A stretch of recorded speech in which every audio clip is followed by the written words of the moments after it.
What is going on, friends and neighbors of the Bobby Dizzle podcast? Welcome back for another week. I'm going to step out on a limb here. Big limb. Huge limb. Beautiful limb. Yeah, it's the most beautiful limb ever. Bad Trump impression. But big limb. This is one of the best episodes I've ever done. And I know for such a prestigious podcast, that means a lot. But I'm telling you, I've had a lot of great episodes, a lot of great guests, a lot of great conversations. This one hit home. I don't know if anyone's ever explained it or not, but when you do a podcast and you enjoy doing it like I do, there's an adrenaline rush afterwards that lasts about an hour. And it doesn't help that I consume a lethal dose of caffeine that would kill an elephant during the podcast. So there's an adrenaline rush afterwards. After this one, it was about an hour. And I couldn't go. I didn't even want to sit down. I took a melatonin, had some water, just watched. I think I watched Burt Kreischer, The Machine. I did leave my shirt on though. I wasn't that into Burt Kreischer. But this episode was a great one. Before we get started, I'd like to reach out and again go to my graphics department who made this graphic for me on After Effects, asking everyone to please subscribe to the YouTube channel and subscribe on iTunes or wherever you listen. If you're listening or watching right now, subscribe. If you see this graphic, subscribe on YouTube. Whatever the case. I, of course, work really hard, not to toot my own horn, to bring a lot of good guests to you, like I told you last week, and I'm still doing it. This guest in particular, amazeballs. Lost my train of thought there. But I want to make this my career, as I've been saying for the last couple of weeks, so help me out, subscribe, and share. Now let's get to, we had on this show, Joshua Lewis. He's the founder and owner. I can never think of the difference. A lot of people put founder, a lot of people put owner. He's the founder and owner of Hope Paranormal. They specialize in real spirit and afterlife communications. And it gets a little woo-woo, and I love woo-woo. So give it woo-woo all day long. Hope Paranormal is known for the Hope Spirit Box App, as well as several breathtaking spirit box sessions with famous deceased celebrities, including Whitney Houston, on their YouTube channel. You can check them all out at hopeparanormal.com. He's got a big collection. This guy, we had such a good time. It went on, I think it's 2.5 hours, maybe a little less. It was over 2 hours, and I was sleepy at the end of it. Adrenaline pumping. It was crazy. It was like I was on some kind of drug. I was like, give me more, keep going. We landed a plane and it finally ended. Needless to say, because here we are uploading. But Josh Lewis is also author of the book Finding Hope in the Afterlife, a book based on his own personal experiences and afterlife research. You can find this book on Amazon and also on hopeparanormal.com.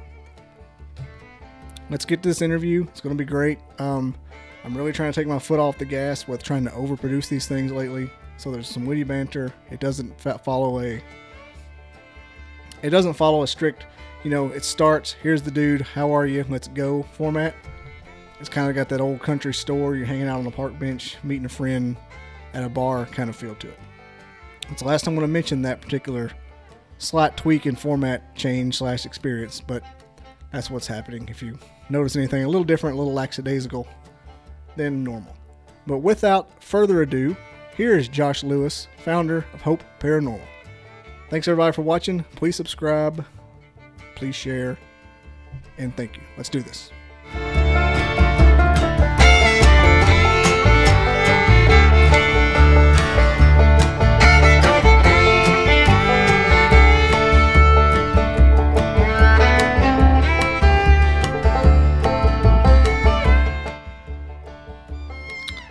We are live to tape, so I like to see. I'm going to start, but yeah, if you get depending on the guest, man, you can make anything sound good. It'd be women's fashion for all it matters. Yeah, and I think I was proven that last week that's the case.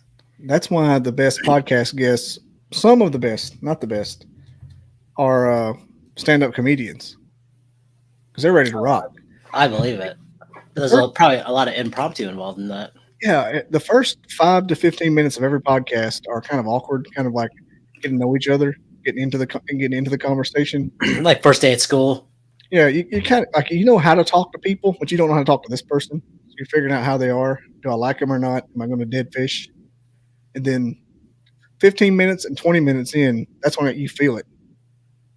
And I look up usually every podcast. I'm 45 minutes in. I'm like, I hope this person can go longer than an hour. I want an hour and a half more minutes of these guys.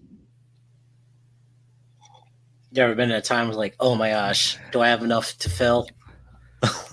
The one I did Monday was it wasn't a bad one. I mean, it wasn't my favorite, but I had people who were late.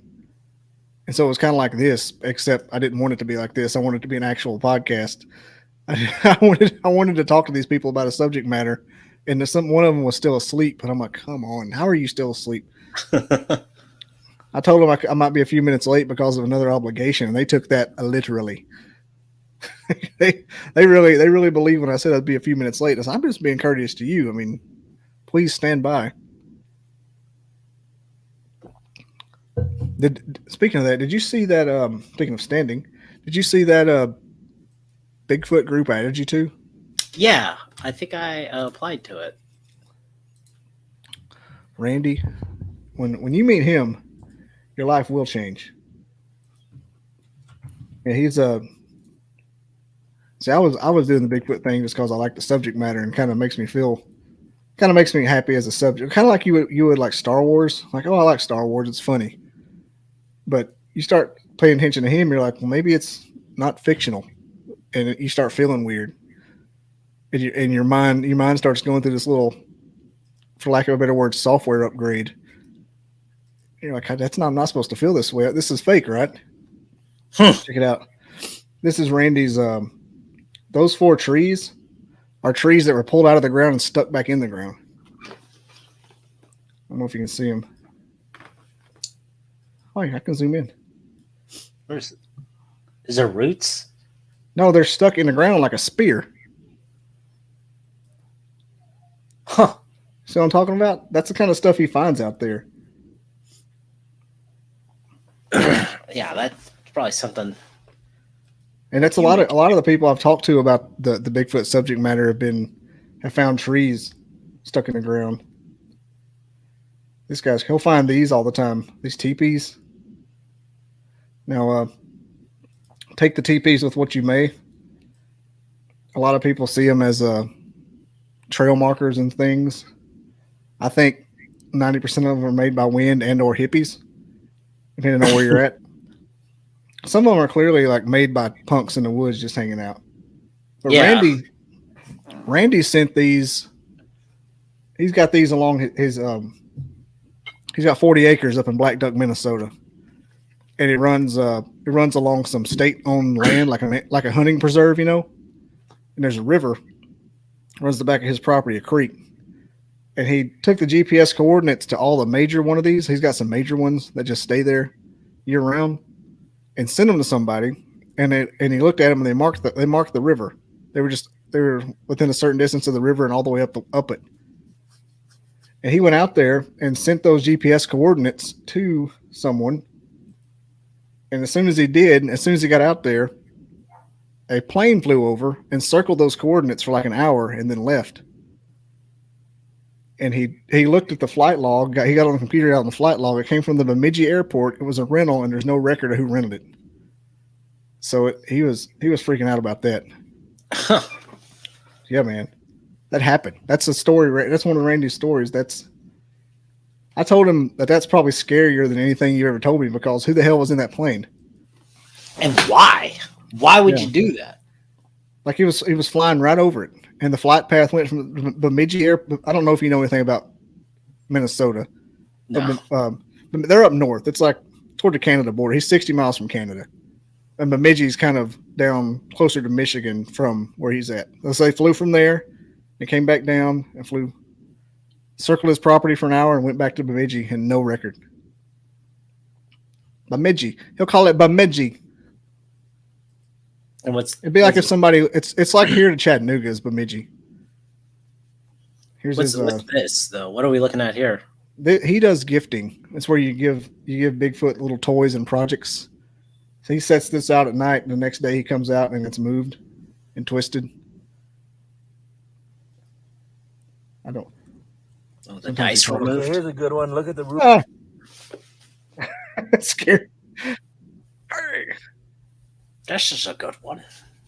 Yeah, I mean, we can just talking about Randy here is fine with me. Maybe I can reach out to him. Josh doesn't come on, and hell, it's 8 o'clock.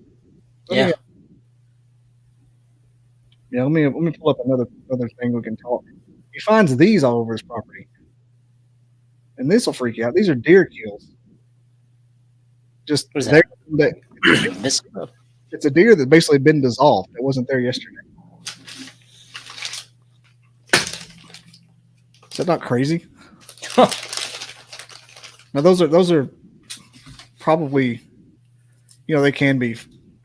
I can't say what animal did it. I mean, I found things similar to that on my property growing up. He finds them all the time. Any time of year, just. Oh yeah, well, he'll find. What did he say? I'm sending the link to Hope Paranormal here. He'll find in wintertime stuff like this will happen, and then there'll be some Bigfoot shenanigans, and they'll do it, and then it'll snow and cover up their tracks. So they'll do it. They'll do like a really wild shit, and then it'll snow, and there's no tracks to catch. Oh. Yeah, it's.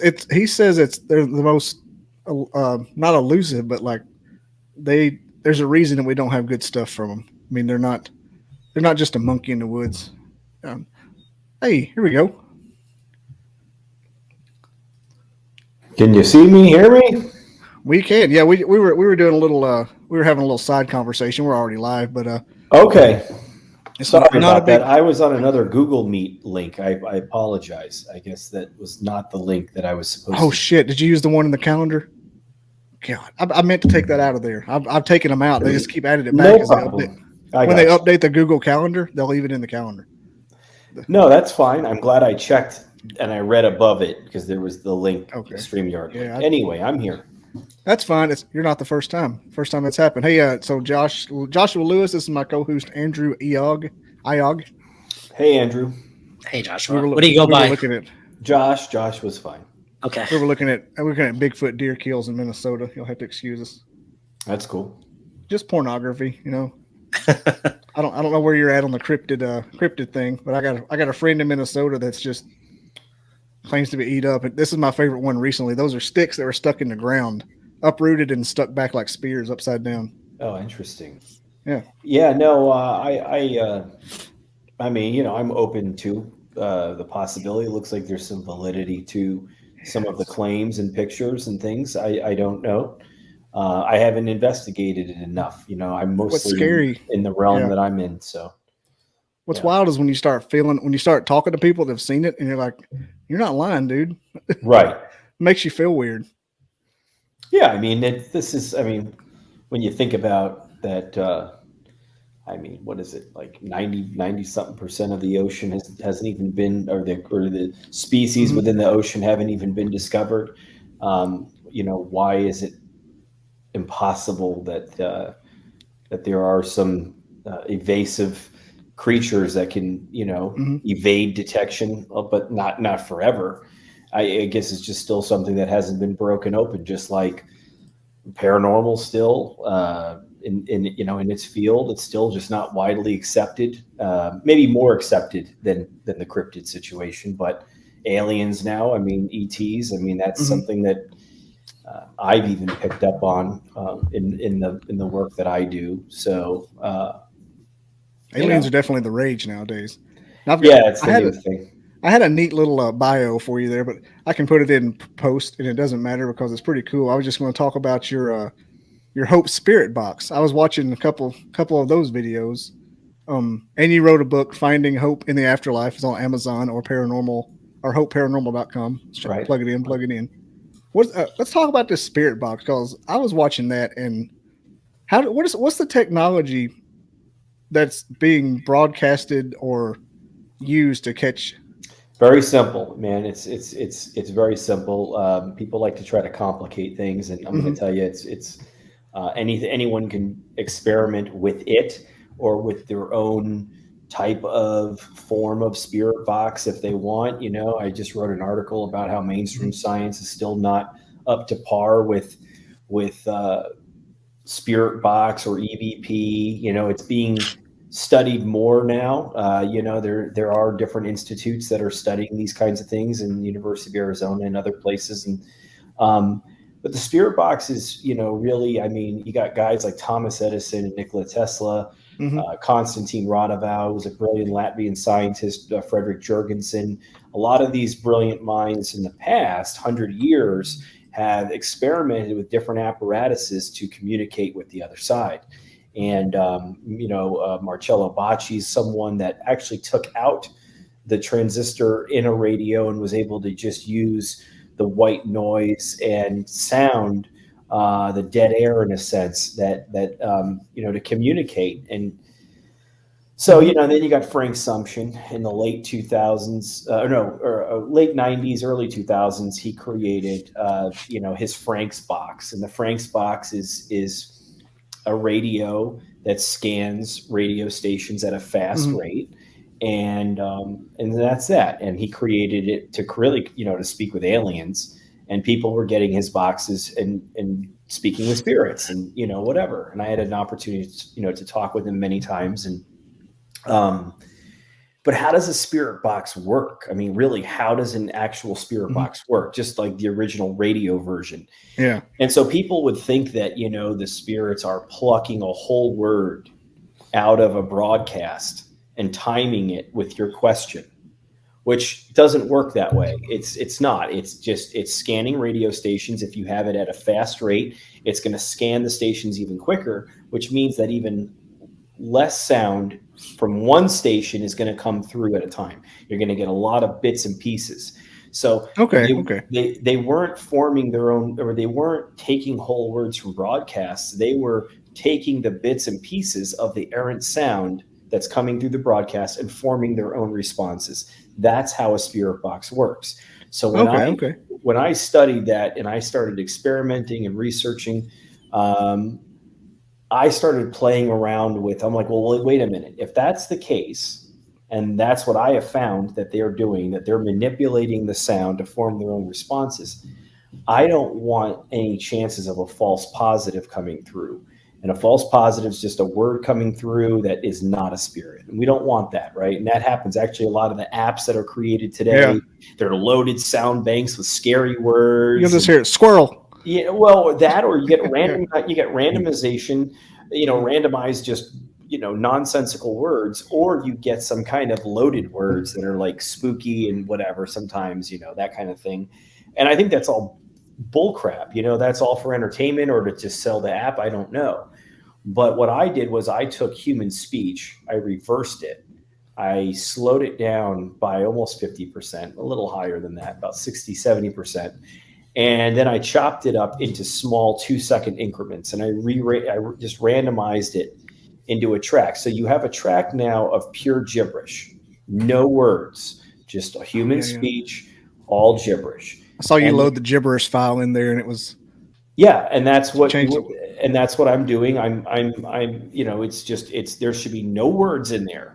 And then what happens is that I'm going to connect with the spirit myself, because I am an intuitive. I am a practicing trained medium. That's what I've been doing. I've done over 3,000 readings to date. And I have to intuitively connect with a spirit. And then I ask for them to come through, the box, the app, whatever I'm using, especially the app. And they form their own responses from that gibberish. Is it easy to understand them? No. It's not easy. Can there be sound pareidolia, sound illusion as far as what you think you're hearing? Sure, absolutely. So, it's not something that's meant for people just to turn on and do it for fun just because they're bored. You should take it seriously. And you got to review what you record. It's not something you can just listen to the first time and sometimes you get a very direct, clear, yes, I'm here, I love you, I miss you, or something, a 2-3 word response. It's very simple. But a lot of times they'll give you more than that, but you just won't be able to hear it in real time. So you got to record, you got to go back and listen, and you got to kind of like focus and kind of tune yourself in to listen to it. But it works. It's very effective. It's the most advanced tool that I know that there is today that I'm not just saying that because it's my own tool, but Yeah. It's what I use. It's not something I'm selling and then using something else. Like I'm using what I'm selling, you know what I mean? Like, or what I'm giving out. Oh yeah. The app is free, but I have a pro version for computers. That is, Hey, Josh, that. I got a question. So, is this based on any science person coming into it, trying to understand it, can compare it to, or read about, like maybe like uh, everything is an energy, like any principles or theories we could look at as far as like radio, and you're saying the communication through the radio, things like that. Just for someone that's like coming into it as far as instrumental transcommunication goes, it's still a pretty wide open field. And okay. so it requires people to, you got a lot of at-home scientists, and I'm one of them. I'm an afterlife researcher. And in addition to doing readings for people and sessions on a regular basis, I'm always experimenting and trying different things. I worked with the Bigelow Institute of Consciousness Studies. What I did with them was they asked me how I would prove my abilities, and I said, you just have someone call me randomly and tell me their first and last name, and I'll just sit there with you on the phone and tell you what I get, and then I'll use my equipment. And that's exactly what we did. We did multiple experiments with them, where at a certain time I was called by the Institute. I was then put on the phone with some person that I had no idea who it was.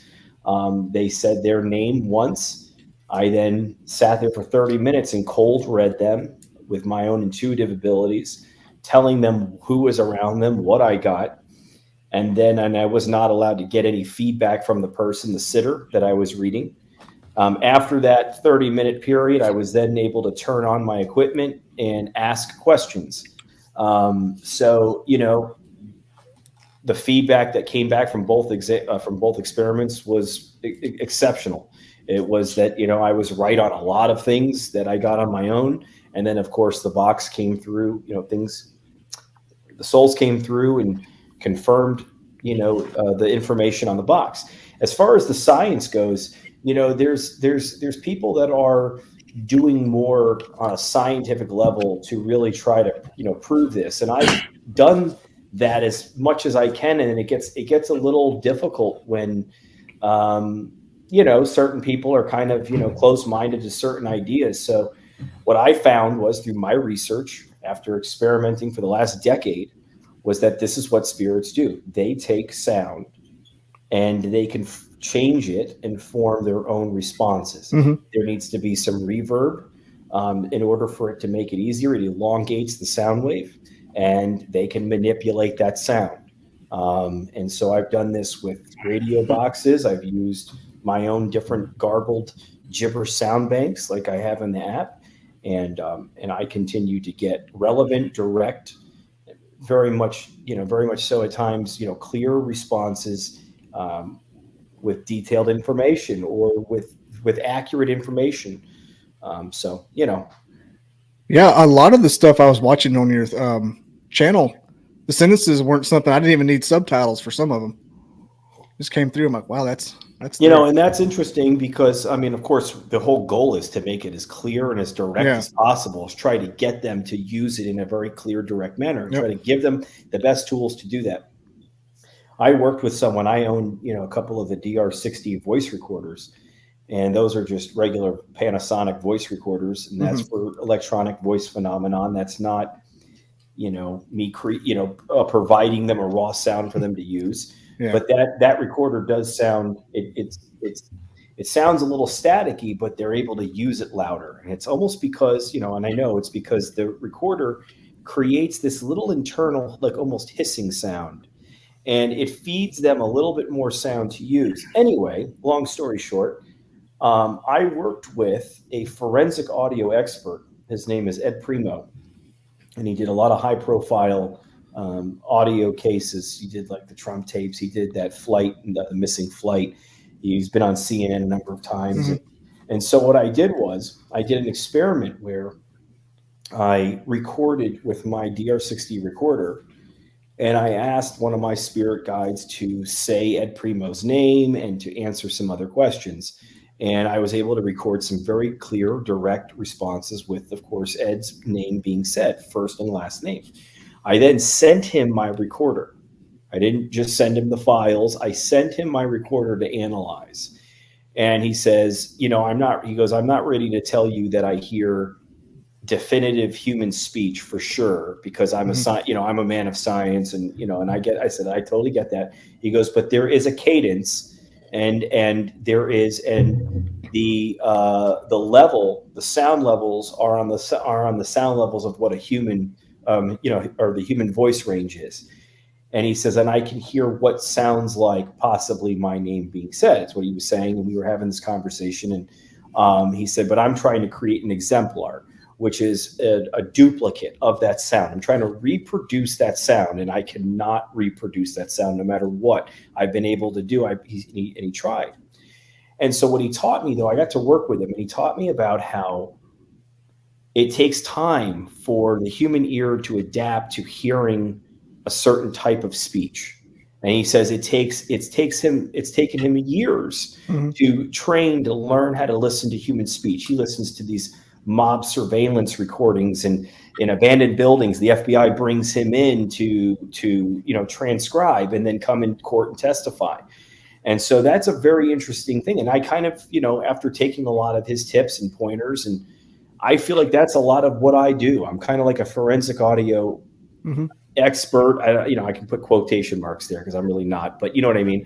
I've been doing it a long time, and, thousands of hours of recordings. So, it's easier for me to understand it a little bit. But like you said, you can hear a lot of these direct replies without captions, without any kind of words on the screen. So it's getting better, Those type A's are always fun to me, because you don't even need to know what they are. Right.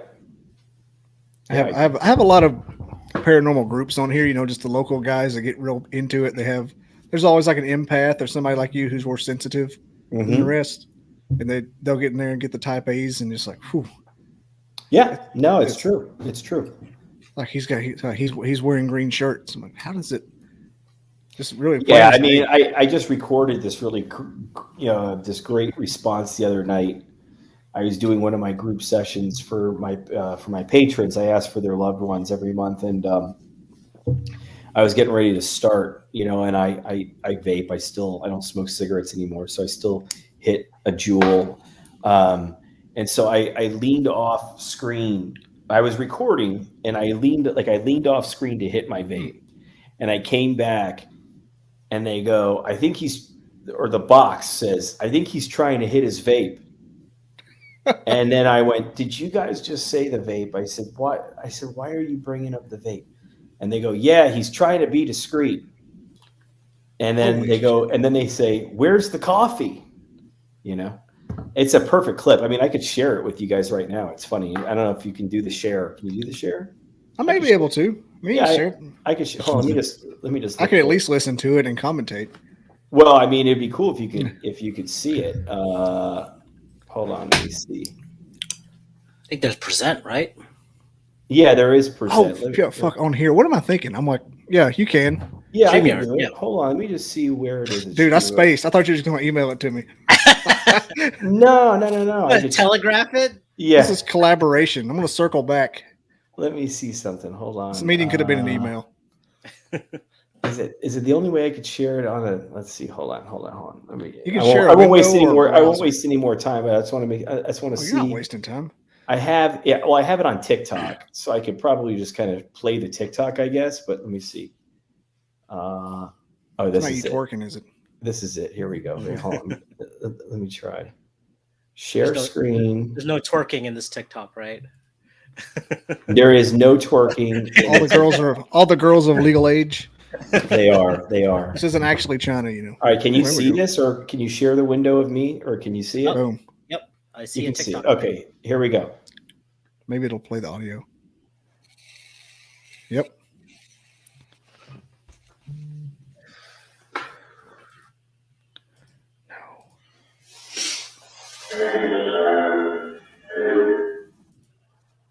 Did you just say the vape? Did you just mention the vape?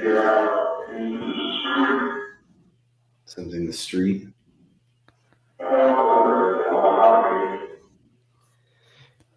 Now it may be kind of hard to hear through the thing, but it's still pretty cool. If you go to my TikTok, you can watch it. It's a lot clearer if you're watching it on your own computer. But it's pretty cool. There's some really direct responses. Yeah, I could. But is it the mind filling it in? But well, I mean, listen, I'll give you an example. That's a great, that's a really, Andrew, it's a good point, right? Like, so that's really cool. I like that you brought that up. Some of those you could say that to. Well, do you hear that? Am I putting that in with the thing, with the words that are on the screen and stuff? I totally get that. I had a woman that was a follower of mine, and she had cancer, and she messaged me and she said, listen, she goes, and this has happened a number of times. I'm just using this as an example, but she says, listen, I'm going to die soon. And when I die, can you reach out to me, for my family? And I said, I absolutely would, that's absolutely. And so, months later she passed and her husband contacted me. He was a really nice guy, but didn't follow my work or nothing. But he was like, my wife asked me to do this and I'm in a lot of pain. It would really help me, and I said, absolutely. I'll just, I'll help you. And so I reached out to his wife, and just me asking for her, not even with him on the, doing a thing. And I just, and I recorded some amazing responses that she's in love and light, like she's okay. And a lot of beautiful messages. Right. And I sent it to him, and he was like, oh man, he's like, I cannot tell you how much this means to me. He goes, but I feel really bad asking you this. And I said, what? He's like, it's like, it's really hard for me to wrap my mind around this. He's like, and I said, I don't blame you. And he goes, could you ask her some questions for validation purposes? And I said, yeah, that's fair. That's totally fair. So let me go ahead and do that, so I reached out to her, and I said, well, what do you want me to ask her? And he said, just ask her what the term muskrat means. And I'm like, muskrat? That's it. That's all I'm going to say. He said, that's it. She'll know what that means. And I said, you got it. So I went and did a session, and I said, Kimberly, I said, can you, Chris wants to know, the term muskrat, what does that mean? And just like in the voice that you just heard in the clip, she says, it's in the back of my head. We had to shave my head. We had to shave my head, as we said. It's in the back of my head. We had to shave my head. We had to shave my hair, something like that, right? And so I caption it, and then and that's what I hear, And if I played that for you guys without the captions, you guys might hear head, hair. You might hear a couple things, right? But you may not hear the full sentence, right? So anyway, I sent that to him, and he messaged me back, and he goes, that is 100% a perfect answer. To me, it made no sense at all, right? Like, I don't even know what that means. I guess that part of being a medium is you don't necessarily understand the message. You don't need to know. Then that's the thing. You don't need to know. And so, but this came through the box now. This isn't coming through my mind. It's coming through the box, and the response comes through, and I give it to him, and he hears it, and he says, it's perfect. And I said, well, that's great. Now, can you tell me what that means? And he says, yeah. He goes, when she was sick, she was bedridden, and she was always worried about how her hair looked. And on the back of her head, her hair would get matted from being in the bed a lot. And he's like, eventually, and so I used to call her my little muskrat, and I would fix her hair for her. And then I eventually had to shave her, we had to shave her head. And it was so personal. No one else knew that, you know what I mean? Like, that's a very personal thing. And so I use, and there's many examples like that. And so it's like, I understand that people go, I don't know if I can hear what you're hearing. And I would say, I understand that. But I've been doing this a while, and I feel confident with my captions, and I've been able to prove many times that even though the layman may not be able to make out those words without captions, that what I am captioning it with is right. It's accurate information. Like, that was the right answer. So that makes me curious, Josh. In your opinion, then, is there anything in media, or can you describe what you think these spirits are? Are they like energy beings? Are they like, I don't even know, what, how would you say that? Because, there's many opinions on it. Okay. I'd like to know yours. Well, I mean, I'll share something else with you real quickly if you guys want. Yeah, Sure. yeah. Let me see something here. Let me show If you we something. want, yes, give us it all. Well, I just let me see. I'm going to show you something really quickly. Here If we I go. can. I like how every example has a TikTok. That's excellent. And he's got Well, I'm the going to be the honest because YouTube channel he's got is amazing too. I have a YouTube channel, but the TikTok is great because It's short and sweet. they're just short little clips. You know what I mean? So it's just really great. Hold on, and you can see all the different people I've asked for. There's a lot of well-known people, a lot of unknown people I've asked for. It's really amazing. But I'm going to show you something that is really cool, and I'm going to find it in one. I wonder if I follow you just inadvertently because I found you on Facebook. This Here we go. is really awesome. Sorry. Okay, you Go ahead. ready? All right, hold on. All right, this is cool. This is really awesome. This is a piece of visual evidence. And I've been showing you the orbs that have been moving in and out of my body.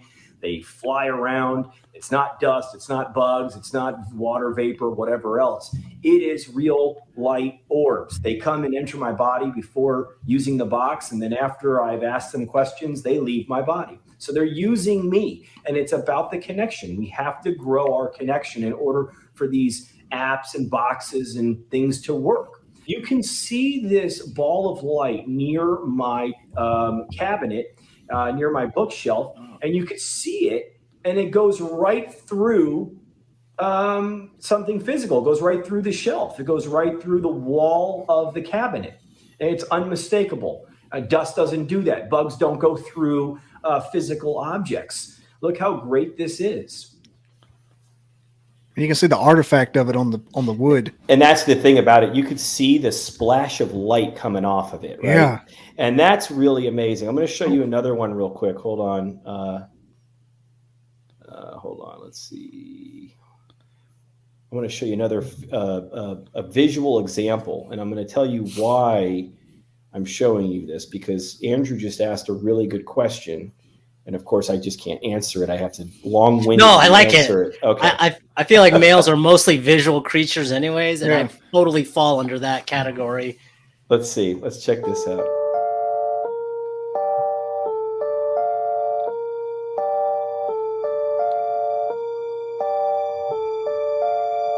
Look at that. Oh my gosh. Look at that movement. Boom. Wow. Was that It's not timed with dust. anything? A response or anything? Was that timed? I was doing a session, but you could see the trajectory of this orb. There's That's no not dust, dust. that's not bug, and that's not water vapor, guys. Jesus. Yeah, it's It's one of the better ones I've ever seen. Oh, I got so many other ones too. So man. that's it's basically a ball of Stop. energy. Let me right? stop the share. Perfect. Yep. Okay. So let me go back to you guys. Okay. So there's three bodies. There's three bodies that we have. All right. It's taught by the ancient Rishi or the ancient rishis, the gurus, and they talk about there's three bodies. There's the physical body we have the astral body within us. The astral body is a body made of gossamer light that is in the shape of a human body. It has arms, it has legs. In fact, so much so that you've heard of amputees that have phantom pains before, correct? Mhm. They're feeling, it's crazy, but they still have their astral limb. And so that's what I believe, and that's what was taught to me through my guru. But that makes a lot of sense, right? But anyway, within the astral body, there is the cause. Did you see that?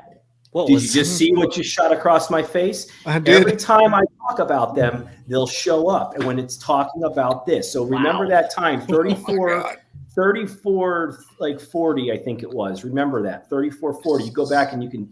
That's a beautiful. Thank you. That was good. What's going on? That's going to go on my TikTok. That's a really good shot. That's a really good shot right there. And They now do I'm that a scared. lot.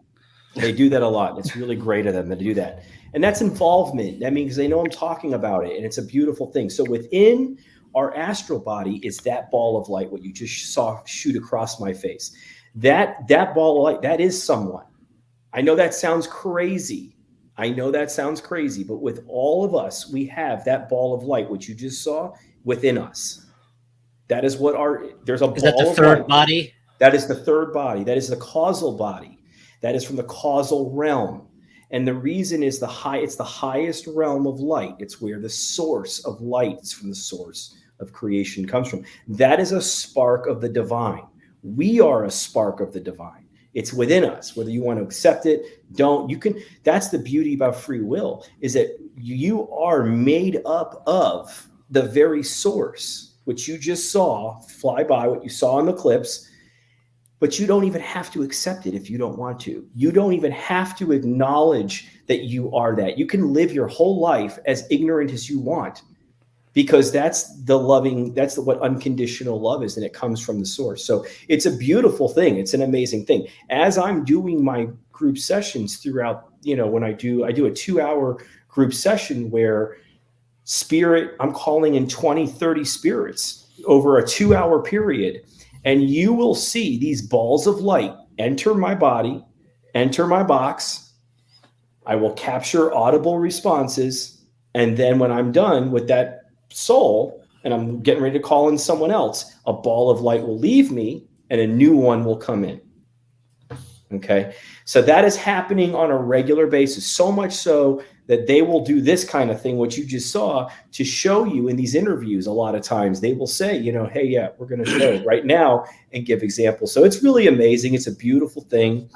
And, I don't know anyone else that's kind of tapping into this kind of thing on this level. I would love to work with more people on that level. But, it seems like I'm kind of one of those like pariahs, because I'm like, in the sense of, and I say that in a stupid way, but I'm just saying it like, because I believe in Jesus Christ, not in a religious way, but in a very Gnostic, amazing, enlightened way, right? Like non-religious. But I'm also a medium, and I'm in the paranormal. And so paranormal people— That sounds contradictory, right? So contradictory. It doesn't even make sense. It's like an oxymoron. It doesn't make any sense, So it's like, but that's what I'm doing. I'm outside the box, man. Like this is where I'm at. And you could see the evidence is there. Oh yeah. Oh yeah. So one last thing, I know I'm kind of hogging the questions here, but go for it. What happens to those? Because if you study religion or just human accounts, is there a place they go, or is it they're here for a reason, or do the balls just stay around? No. So your religion is important. Balls. Because the balls Orbs. of light, the orbs. Orbs. I call them balls of light too. So it's the same thing, balls. Do the balls? I love that. Do the balls just hang around? Do the balls just hang around? I did not mean that, but now I realize mistakes were made. So let's talk about your balls, Josh. It's turned into an infomercial really quick. Mark this 3845. Holy cow, dude, Andrew says balls. All right, you guys got me laughing hard on that one. Yep. That was good. That was really good. Okay. The religion is important, because if people don't get too hung up on the man aspect of what's happened in religion, they can get in touch with the base of every religion. Every religion has at the core of it really love and really a connection, a relationship with your higher power. If you tap into that and you create and cultivate a relationship with your own higher power, whether that's Buddha, Allah, Jesus, Krishna, it doesn't matter. They will all lead you to the same place, okay? So there is no one right religion and a wrong religion. Many of the religions loved Christ because they knew he wasn't about religion. Like, you think he would be in these mega churches today with billions of dollars standing next to this big mega pastor with a jet? With a jet? No, sorry. He's not. He's one of the most liberal dudes there were, or whatever. He was just like, he just wanted to love and help people. So anyway, they will all help you get to the main source, right? But if you go through life and you don't care about any of that stuff, right? You only care about your money. You care about your vanity. You care about getting even with people, getting the score, your status in society, what you can accumulate, who you can run over, that kind of attitude. You're going to have a rude awakening. You're not going to necessarily be in hell, but you're going to not be able to ascend to a higher realm, okay? Because there's multiple levels. And it's not like a status level. It's not like, oh, you were rich, you got to go to the higher level. No, it's about your spiritual wealth. So if you have spiritual wealth because you put in time to help people, show love, try to work on yourself, try to pray and meditate, whatever form of meditation that is, those are the things that are going to be deposits into your spiritual bank account. And that will help you ascend to a higher place. If you don't, and you didn't want to do that, God gave us free will. He's not going to take it away from us on any of those levels. So you still have free will to do what you want. If you want to stay behind and stay around your family, and you can do that. There's husbands that I know in my group sessions, like there's wives that are asking for their deceased husbands. And every month, like I have one woman and I bring her up. She's just such a sweetheart. Her name is Anne, and her husband is named Joseph. And he's a fellow Italian, and he's on the other side. He's a funny guy. He comes through with some really great responses. And she's like, I want him to go to heaven. I don't think he's crossed over. I think he's just staying around. And that was one of the statements she wanted him, wanted to make to him. And so I told him that in the session, and I asked, and he goes, I choose every day to stay. I choose every day to stay. And that was like a really powerful, that means that every day he has an opportunity to go to the light, but he's choosing to stay in his home with his wife until she's ready to pass so that they can go up together. And I think that's a beautiful thing. So there's a lot of different aspects of the afterlife, but we need light. We are made of light, and we need light. And that's the one thing that the spirits have been talking about for 10 years. I need the light, or I want the light. And it's not that they need the light, the tunnel to go to the light. A lot of times it's just they need light. They need light from the source. What you see that ball of light is, they need more of that light. And if they're doing positive things, even on the other side, if they've crossed over into the light, like into heaven, they will have that what's the source of light. It will just be there. It will never run out for them. But some people stay behind. They get stuck, or they don't want to cross because of fear of being judged. Not forgiving themselves for something that they're holding on to, regrets and things like that. And they will still ask for the light because they're saying it's dark. I don't know where the light is. And so, there's some of that. There's some talk of that, but the majority of the people that I speak to on the other side, they speak of, it's beautiful. It's amazing. They are around their loved ones that have died, that have also crossed over. They're around their loved ones here. They're helping. They'll say they're helping bring light from heaven. That's really cool, right? If we're meditating, if we're praying, if we're doing good things to others, trying to be compassionate to others, that is going to bring us light here in our bodies. You ever just see someone, they walk into a room and they light it up with their presence, and you're just like, man, like they just got a great energy. They got a great energy. Feel them. They got a good vibe. What does vibe mean? It's vibration. They got a good vibration, right? That's what the vibe means. So we are picking up on their light. Sometimes people are real negative sons of bitches, right? And they don't have to say a damn word. They can just walk into a room and they can suck the air out of it. And you're like, wow, man, this dude is just negative as hell. I can just feel it, And so, because we are all intuitive beings. You are psychic. You're psychic. You don't know it. You do know it. I don't know what you know. You know what I mean? But you guys are that. And, I didn't get my ability until I was 33. And if you would have told me, I have a crazy past, like I have a crazy story, and I talk about it in my book. And if you would have told me 15 years ago, maybe 10 years ago, that this is what I'd be doing, and that I'd be speaking to the dead on a regular basis and capturing hanging balls, dropping in on me, I would have been like, yeah, no way.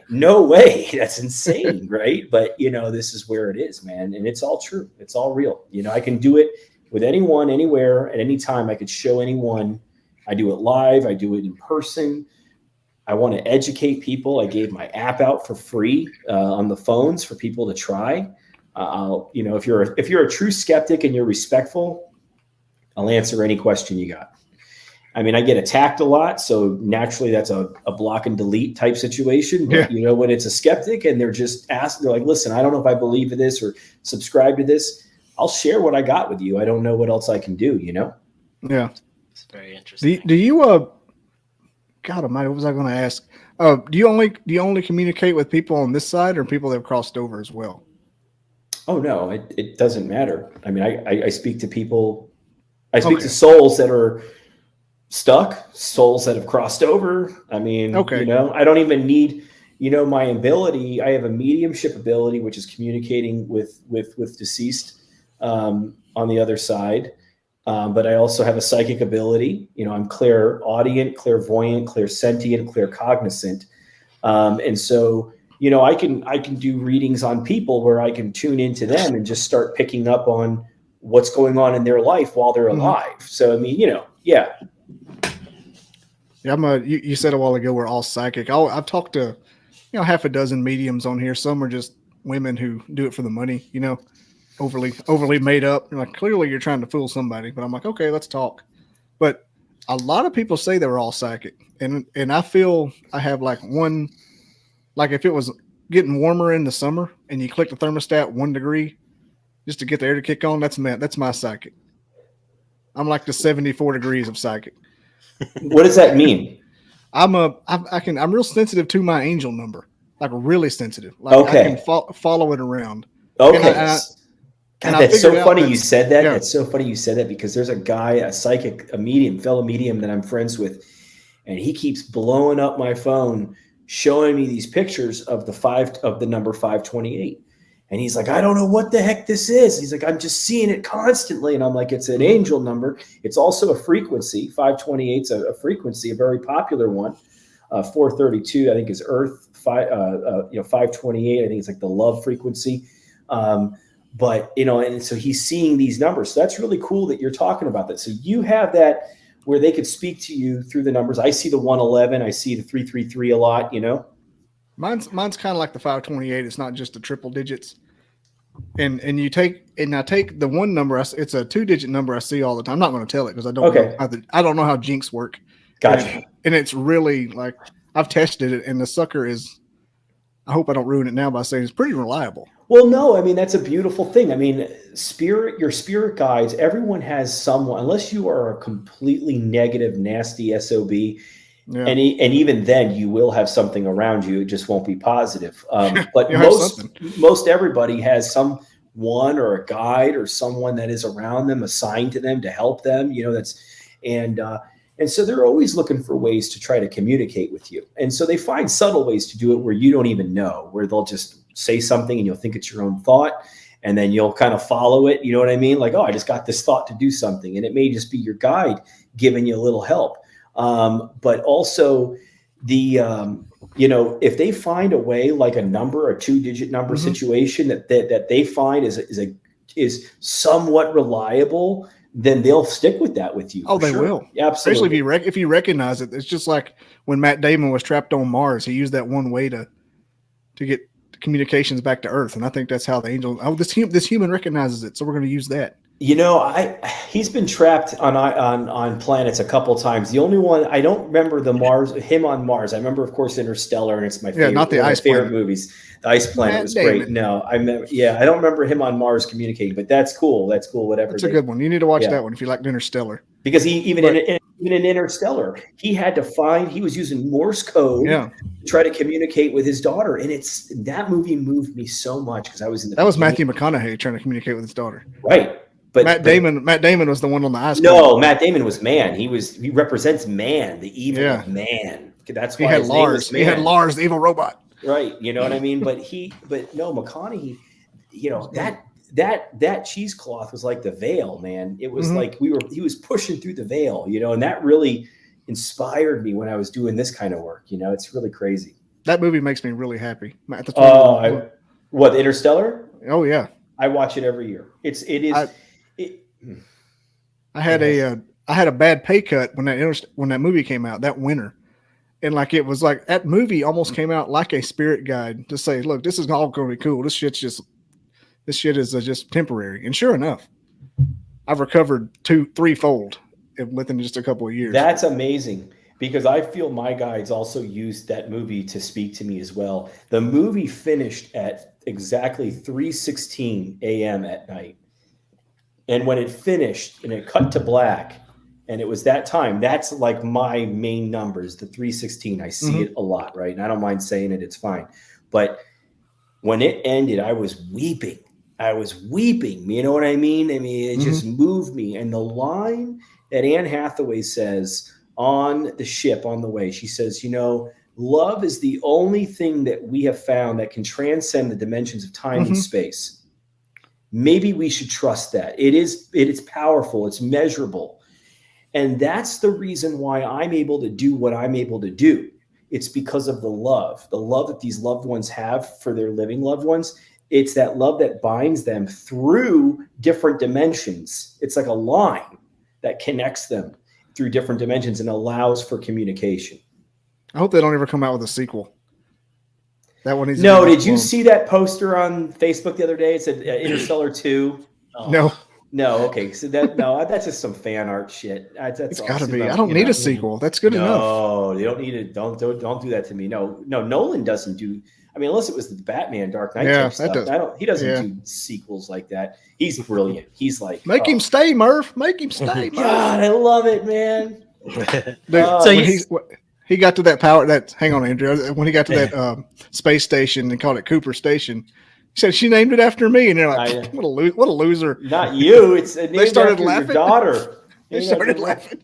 Oh, that's so good, man. Go ahead. When he walks in and he sees his daughter, who is an old lady, I mean, dude, how does this movie not? And he gets to the Tesseract and he's in there, and you're just like, oh my God, this is amazing. Going in a black hole, the most accurate depiction of a black hole today, still, I think. I mean, he said it took months to render that. Months to render because he hired astrophysicists and everyone else to work on it. I mean, and did you ever see that, because we took a picture of a black hole and it looks like just a light donut, like a blurry donut. Yeah, right. Like a blurry donut. And people are like, well, why doesn't the interstellar black hole look the same? And he's like, because we're looking at it from a different angle. He goes, let me just flip that blur for you. And he flips it like this, and then it becomes what we see in Interstellar. Or he turned the Interstellar one. That's what it was. And it was like, it showed the donut. Anyway. I said the people that don't understand that don't need to vote, by the way.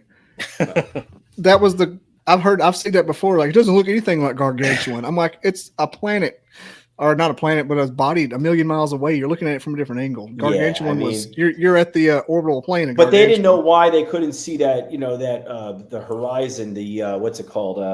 The event horizon? The event horizon, like they couldn't see that across the donut. But that's because we're looking at it from a different angle, But anyway, it's really cool, man.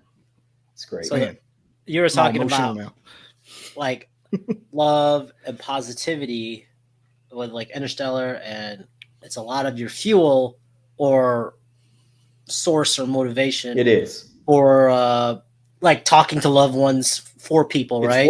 It's the key that unlocks it. I mean, I hate to say the term love is the key because there's another guy that uses that and I can't stand it. But, it's true though. You know what I mean? But I want to kind of play the other side of it. Have you ever had like a negative encounter? Like, could you talk to people that haven't crossed or are going to a worse place than just being unable to Normally transition? what I find is that the worst place that, there is a guy, there is an entity, there is an energy that with the D name. I feel I've captured enough responses confirming that there is that guy there and somewhere. And let me just pause right there. My thought on it is, if you're looking for it, you're gonna find it. So for sure. Yeah. But I just wanted to see if you. I'll tell you really quickly. Okay. This is what I want to tell you that the people that are going or that kill people and do a lot of evil things, they are going to go to a place of their own creation, but not in a good way. It's not going to be one centralized fire pit where the guy with hooves and a pitchfork is there. It's going to be more of like heaven and hell is between our two ears.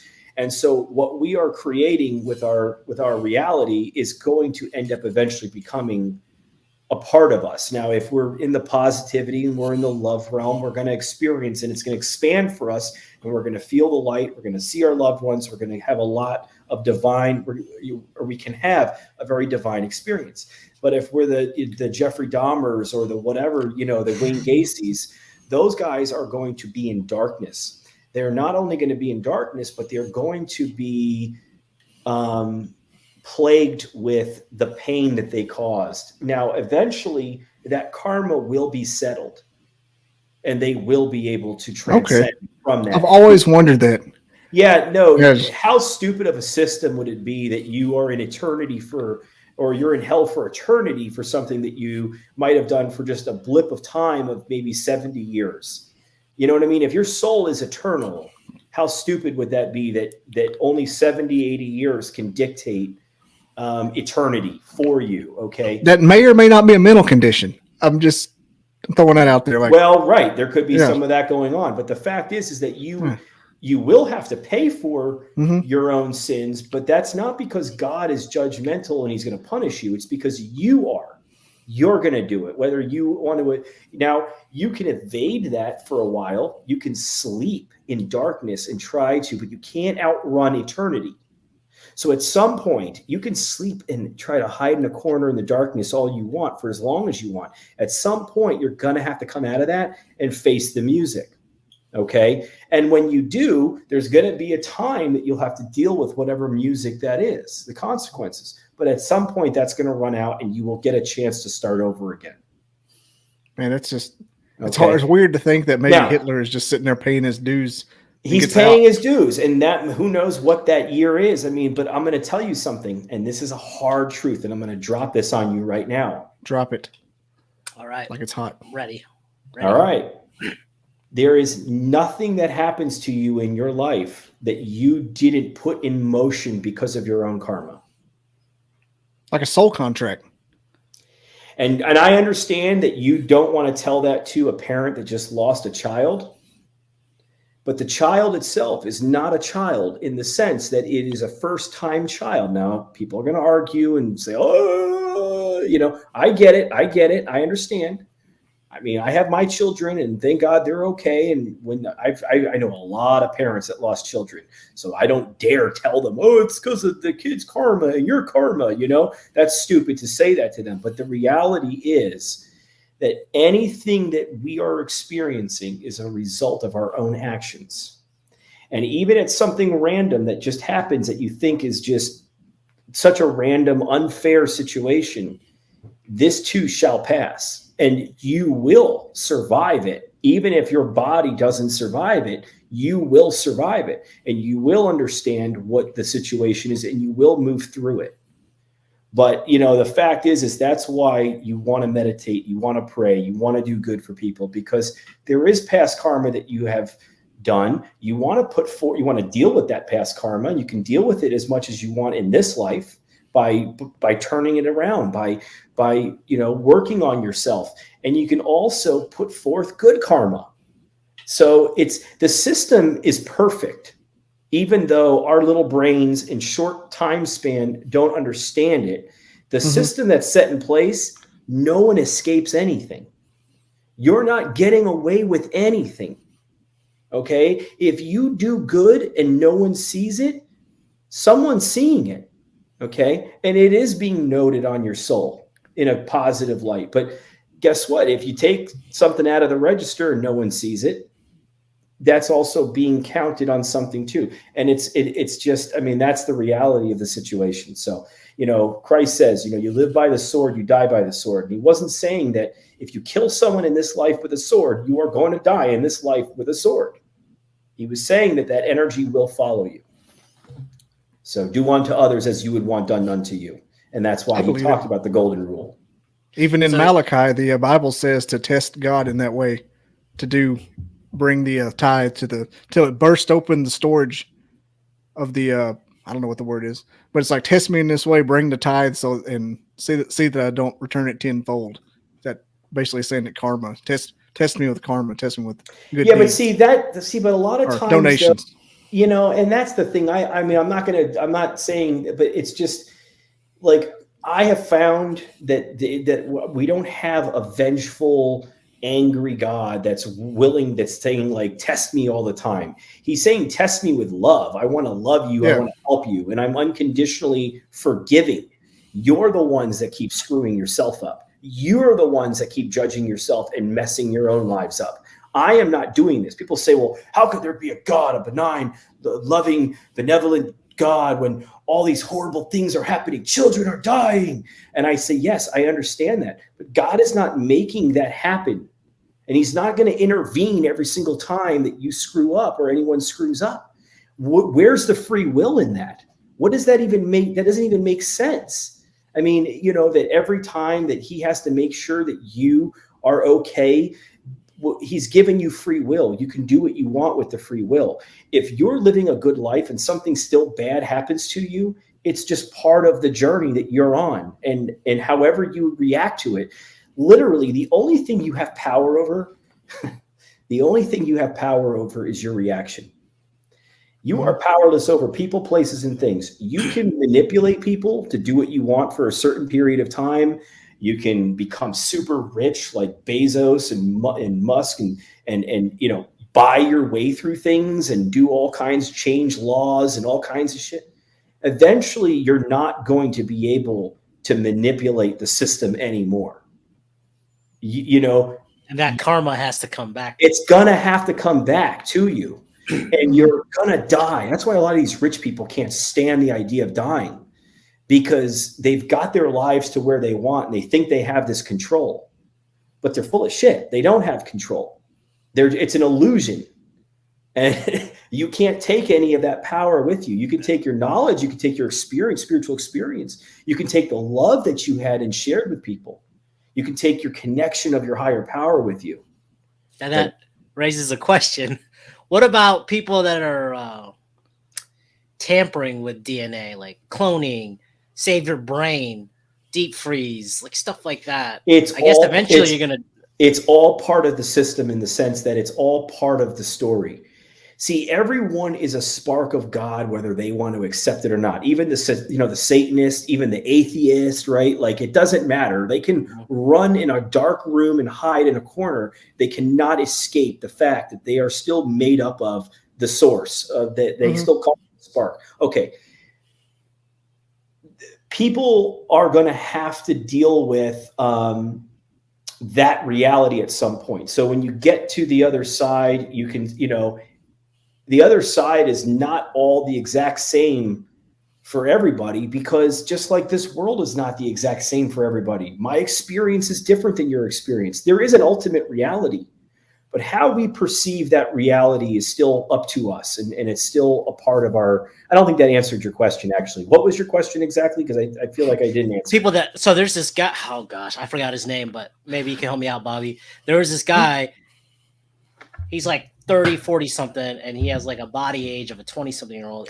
The ones that are trying to save themselves, cryogenic, freeze their hands. He's doing this laser, like he's trying to cheat time, and then there's some people that are trying to preserve themselves through DNA. So that's cloning, and that's okay to a certain extent, but there's going to be a consequence. There's going to be mortality eventually. Yeah, I mean, there's probably some positives to it, and there's probably some negatives to it.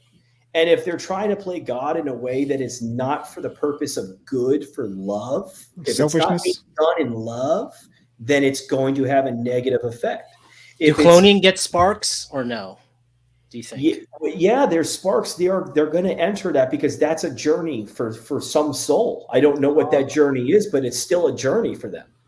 Maybe that's a part of a journey, because you are choosing aspects of your journey. There is reincarnation. There's no question about it. That's the whole point. I was about to ask you that. Well, that's the whole point of karma. What's the point of karma if there's only one life? Then everything can be just reckoned, then and within the after. But if you die and you have a lot of unfulfilled desires, like let's say you had to do something and you died before doing it, there's a good chance you're coming back. Okay. If you did a lot of negative things and stuff like that, it may take a while to come back, but you're eventually going to have to come back. You have these people that were in World War II, 9/11. that died so tragically and are already back, as we have documented cases of kids that remember being in fighter jets in World War II, where they were buried, where they went down, their fellow soldiers, they remember everything. It's documented. It's not like, it's documented by doctors. And so there's a couple of cases now of people that are, children remember falling out of the building in 9/11. I mean, we're talking 22 years ago. I've read that one before. Okay. I saw the video. So reincarnation can happen fairly quickly when it's approved because of a certain situation. And then of course there's times that it can take longer for a soul to come back. The goal really is to work through your stuff now, here, now. Let go of any unfulfilled desires. That doesn't mean give up your goals in life. That doesn't mean become like this, do nothing in sandals and like a robe and do nothing like the rest of you. Like, that's not what it means. It means to do as much as you would like to do, but that you leave the results up to God. Okay. Anybody else hear that knocking? Yeah, that's my child. I have those as well. So Joshua was basically trying to say no regrets. No regrets. But I feel like I think that's kind of like how I am, like a respectful. Yes, no regrets. That's the you don't want no regrets. I love that one. That's so great. You don't want those unfulfilled desires, and you don't want to accrue a ton of negative karma. So it's basically at a point where you feel like, okay, I have accomplished, and I don't have anything lingering. I want to move on. Right. You want to keep going up. I mean, unless you want to come back here to help out or to do something, which a lot of souls will do that. They will reach the level where they don't have to come back, but they volunteer. But like in the Indian culture or the Indian religion, like Hindu, it's like you got to come back, like, or you no. Like, I mean, you go through that endless cycle of you have to break reincarnation. That's the whole point, right? That's what he just said there. Yeah, but I'm saying like how you perform is like, okay, I come back as an elephant, I come back as a whatever. My guru. Here, hold on. If you haven't read this book, you need to read this book. Okay, everyone should read this book. I also think you should read this book, but that's just me, right? Okay, I'm saying that I definitely think that you should read this book because this is the most important book that I would say. Steve Jobs made sure to give out 500 copies of this book at his funeral. Okay. George Harrison walked around with copies of this book to make sure to give to everyone he could that would take it. It is the most important book you will read. Paramahansa Yogananda is my guru. And he talks about a lot of things. He talks about everything, but he has no religion, and he's all about the science of communicating with God. And he talks about that every soul has to start off even like a blade of grass, and you're going to work your way up. Now, I don't know how I feel about that completely, but whatever. The fact is that you go through animals. And when you get to dog, ape, horse, these are the smartest animals on at the highest level and when those animals die, they get to become, or when those lives are lived in those animals, they get to move up to being a human. Okay. Mm-hmm. Now you can keep moving up. Now, what you're talking about, what the Hindus talk about, that is right. The cycle, you want to break the cycle of coming back here, but you're not going to do it until you've reckoned all your karma and mastered the connection of the real, the self-realization. So they call spark something different, right? Well, the spark of it's a spark of consciousness, spark of light. He talks about that we are all made of light, so he talks about the spark as well. Mm-hmm. He actually uses that word, but he says, and a lot of the gurus on my wall, those are my gurus up there. You can't really see, but anyway, they talk about that it takes an average person just kind of living a good life, but doesn't really think of it in a spiritual manner, takes them 1,000,000 years to spiritually evolve.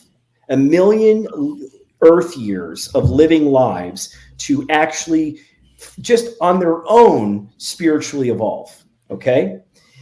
It takes about 500 years between like 100 or 500. He says in his book, I'm misquoting the number, but it's no more than like 500 normally for a soul in between lives to reincarnate. But as we were just talking about, that can happen a lot sooner in certain cases. Okay. He was given a form of meditation called Kriya Yoga. Kriya Yoga is the highest form of meditation. There's Bhakti Yoga. There's a number of different yoga meditations. Okay. Yoga is like union with God. And so Kriya is a breathing exercise. It's a meditation, very powerful one. He does not teach it in the book. He does not, you can't just go online and learn it. You have to go through this initiate program. Someone has to teach it to you. And they say that for every minute of doing Kriya, it eliminates something like 1,000 years, or I don't know what it is. It's a ridiculous number. It's a ridiculous number of those regular evolution years. So the meditation is so important, whether it's Kriya or Bhakti or even transcendental meditation. Some form of regimented meditation is just as important as eating and breathing. And people are not taught that. And that's the majority of what people are not taught. They're not taught about meditation unless you're from, the East. I mean, the Far East, in different places. I mean, in certain parts of Asia, it is not harped on. It's not. I don't think it's a Western concept. It is not a Western concept. In fact, that's why he was supposed. He came here, in the 20s and bringing meditation to Western civilization, him and a few others, the Maharishi and a number of other people that did as well. But I mean, he was a big factor in that. So yeah, meditation. Okay. That's what I'm saying. I don't care who what you're doing, start meditating. I've never, something funny what comes to meditation. Every time I try to meditate and or remote view, to basically clear my mind, I think of Abraham Lincoln. It is the weirdest thing. That's weird. There's a meaning to it, and I don't know what that meaning is. There's something about with meditation that, people go, I can't stop thinking in meditation or whatever, I can't concentrate or whatever. And I say, you're not supposed to really try to do anything. You're supposed to just sit quietly, focus on your breathing if you can, as a form of like a mantra, or you may have a mantra that you can learn, or you can, that you're taught, or you can look online. A mantra is something like a word. Like remember in Bad Boys when the police chief, he kept saying woosah every time he was getting stressed out. He would say woosah, woosah, and woosah is like a mantra. And so in meditation, like in transcendental meditation, you sit there and you start to breathe and you kind of focus on your breath and just really try to focus. And you're going to have thoughts coming in. You're going to have like, oh, I got to make this for dinner. I forgot to pay that bill. I got to call this guy later. Like you're going to have a lot of intrusive thoughts, but you want to just start saying the word, the mantra, and you'll focus on the word.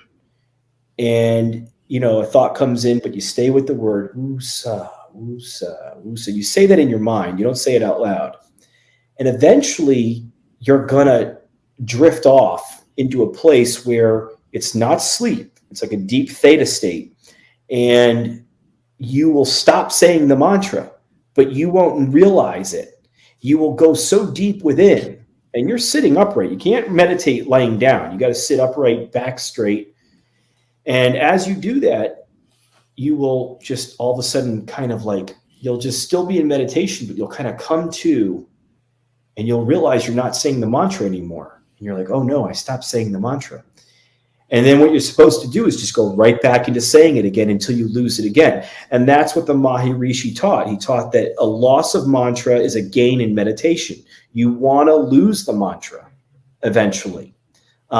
Because the mantra, the ball, it's like a ball that you're giving your mind, which is like a dog, to play with. You're giving the mind a ball to play with so you can get past the mind.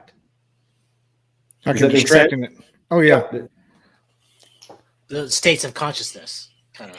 Yeah, I mean, you're in such a your subconscious is always barking. It's always got a lot of barking thoughts. It's always telling you, you're good enough, you're better than, you're worse than, you're this, that, it goes through this whole gamut of things. And so meditation is huge because it really starts to get you in touch with your true self, the spark, and it turns off the mind. And allows you to start receiving, downloading messages, and just feeling that peace, which comes from the source. So, I mean, meditation is huge. It helps. It's big. So, where are you on the DMT and psilocybin? I've had some wonderful experiences in the past. I'll just say that. I've had some real ego-shattering experiences. Do you think it takes you to another place? Sorry. Yeah. I mean, DMT is dimethyltryptamine, right? And it is created by your pineal gland. Your pineal gland is the third eye. And they say it is the seat of the soul. It is the doorway of the soul. So if that is the truth, then what that doorway is creating is also the key that unlocks the door. So dimethyltryptamine is something that is not a drug that, even though it's known as the most psychedelic substance known to man, it still is in almost everything and is still created by us. It's one molecule off from L-tryptophan, for crying out loud. It's so crazy. And it's something that absolutely can unlock doors. But if it's something that you're not ready for, or something that you're looking for it to deliver some kind of message for you, then you're not doing it for the right reason. I know people that have done it once, maybe twice, and that's all they needed to do. Then I know other people that are continuously going to these ceremonies or trying to do more. That means they keep searching for the answer outside of themselves. They're not finding the answer within. This is an inside job. You hold your body, Andrew, your body, Bobby, both have portals in them. And your soul can leave, exit out, in and out of that portal. And it can explore the cosmos, all without having to leave that room. I mean, that is the reality of the situation. Talk about remote viewing. I've done astral projection. I've done astral projection in a way that is so crazy that I ran an experiment, 3 separate people. I talk about it in my book. I told a friend, I said, I'm going to visit you tonight. Text me when you're going to sleep. So she texted me, she was going to sleep. So I went and sat in my chaise lounge and I started to meditate. And I left my body. And when I leave my body, I left my body and I was flowing through the air like Peter Pan, and I get to her front yard and I go right through her front door and her dog noticed me. I felt like I saw her dog notice me. I went into her room. I saw her asleep. I saw her right ankle. I didn't know this about her, but I saw a tattoo on her ankle. And then I squeezed her ankle and then I left. And I told her, I said, when you wake up in the morning, the first thing that comes to you is going to be what's right. Don't analyze it like a dream. When you wake up and you think too long on a dream, you're going to lose it. So it's like the first thing that comes to you, tell me what you see, what you feel, or what you felt. And she woke up, she texted me, she goes, you grabbed my right ankle. Okay. Really? So that's proven right there. Okay. Now I'm going to do it 2 more times, 2 other people. My second friend, I said, I'm going to go ahead. This is a guy I knew, good friends with. He was bald. He lived in Arizona. I did the same thing, went to his house, or he texted me, he was going to sleep. I meditated. I astral project. I went to his house. I saw his bald head and I slapped his bald head. And next morning he goes, you were around my head area. Okay. Now I'm going to go 1 step further. Third friend. This is a good friend of mine. So I was like taking a little bit like extra liberty to kind of do some stuff. I go into his house and I see his right arm hanging off his bed. So I grab his wrist and I do one of these. The burns. Yeah. So I'm giving him a real burn. He woke up with a red marks all over his right wrist. Oh, shit. So when you see a person go into a haunted location and they come out with scratch marks on their neck and stuff like that, I mean, if that's real, if they're not faking it for the effects of their channel or something, when it's real, and we've seen real, that happen in real times, it's happened to me. It's the same thing as what I did that night to my friend. It's just that I'm still in my body. I have a cord that connects me to my soul. My soul travels at night. Your souls travel at night when you sleep. You don't realize that. They do. They leave their body, and it has a cord. So your body's not dying. But, it is in a deep theta state. And so your soul can leave your body and travel. And it does. I've had people tell me, they're like, man, you visited me in a dream the other night. And I'm like, yeah, I travel a lot, I think, at night. So it's all real, man. Like, it's all real. It's the coolest thing. It's the Matrix. It's freaking the Jedi. It's the Force, dude. It's like, you know what I mean? We can all it's all the same thing, just described 10 different ways. I think just talking with you, I think one thing that kind of tethers me to reality with the concepts we're talking about is energy, the law of energy. I think really it can't be created or destroyed, just transferred. Yeah, that's what's happening here. It's correct. Being transferred. That is correct. I think that's a skeptic's not explanation, but I'm a little skeptical, but that kind of like makes sense to me in my mind. Listen, have you all had the instance where you thought of a friend and then the phone rang and it was them? Yeah, I've had something similar a couple of times. You always go, speaking of the devil, and then speaking of the devil, I just thought of you. Your ears must have been burning. I was just talking about you or whatever. Okay. That is the simplest way of looking at, or simplest example of our psychic ability. The person on the other, wherever they are, there's a fabric that connects space-time.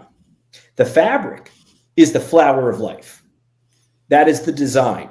That fabric, that's a fabric. And that literally connects everything. When you say, oh, we're all one, we're all connected. That's how we're connected. We are from the same source. We are a spark of the same source. We're also connected to this fabric of space-time. And so the minute that someone picks up their phone and goes, oh, I'm going to call Andrew, that intention was just created, and that intention just left their head. There it is. Look at that. There it is. See, wait, what? I missed something. He's got the flower of life. He's got a fabric of space-time on his arm. I looked down for 10 seconds, people taking their clothes off. What the Yep. He has got the fabric. I know what you're talking about, Josh. Okay. So when I think I'm going to call Andrew, where are you, Andrew? In Alabama.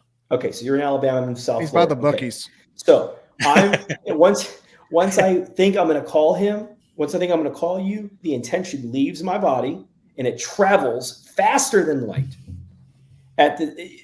Faster. Instant. It's like quantum. It's quantum. String theory. Okay. The minute that I said that, boom, it's gone, and that intention will reach you quicker than the phone call itself. That doesn't happen every single time because we're not always in tune to our psychic abilities. But sometimes when the connection with the person is really good, that kind of thing can happen. Or you think that intention's not bound by time and space, though? Like it could have happened, like looped around and then circle back to him? I mean, listen, yeah. They say that everything that happened is happening now and ever will happen is happened at once. And if you think about how long it takes an ant to crawl across a driveway as opposed to what that time is for us, it's like being on that planet with the water. Every click, every minute was like a day or whatever. Every it was, hour, a year, every 23 years in Interstellar. So the fact is time is relative, and so, however, because we're small little points of consciousness, we're processing time differently. But so yes, to answer your question, that could be. I'm not a genius in that manner, but I do know this much. I do know what I am describing I've put to the test. And that's what he says. And that's what I love. You know, a lot of religions will say, believe as we say, do as we say, not as we do, or whatever. You know, some of these leaders kind of act like, you know, whatever. He says at some point you have to put the books down, read the books, but then put the books down and put it to a test and test what we're telling you. Kind of like what you were saying, but it's like put to test and feel the experience for yourself. Don't just take our word for it and blindly take the pastor's words. Put it to the test. Feel it in your life, you know, and that's exactly, I mean, I've really done that, you know, like I've really done that. You know what I mean? Yep. I almost feel like people that go too hard in the paint with the book meaning everything, like you just had in your hand, no matter what it is, they're missing the point of the whole video game that is life. It's a video game, is what it is. He even says this is all a projection of light. He goes, this is like a movie. He goes, that's what I was going to ask you next. This is like a movie, and there are actors in place, and you are one of the actors to play a role in God's drama. In the Maya, it's called the Maya, the Great Delusion. That's what this is called, the Great Delusion, which is, of course, a matrix, right? But there was something else I was going to say that was really important too. Shoot. Oh, hold on. Don't escape me. The movie. Okay, we're talking about that. Yes, it's a matrix of light, but there was something else I was going to touch on really quickly. Projection, matrix. What did you just say to me, Bobby? You said something. I can't remember what the heck you just said. I said it can go around the. I know you said that. The intention. Okay. I said people are too in tune with the book is saying all the time. Thank you. That's someone that's called like a scriptura, a literal scriptura. There's a term for that, and they take every single word in the Bible as on the meaning, on the literal meaning, and that is not what is meant to happen. You know, Jesus talked in parables. He was not just, I mean, he was giving messages for people that weren't going to understand fully the deeper meaning of what he was saying. But he would say things that had 2 and 3 meanings to it in the same sentence. It would mean one thing and it would still mean even a deeper meaning to it. You know, he says, you know, make thine eye be single and your body will be full of light, right? So he's saying, make your 2 eyes be single. And so people take that as like, oh, stop, you know, make your soul focus God and your body, you know, you'll have God's light. And that is true. Like that is right, you know, you know, but he's talking about not seeing through the 2 eyes, but seeing through the 3rd eye, the single eye.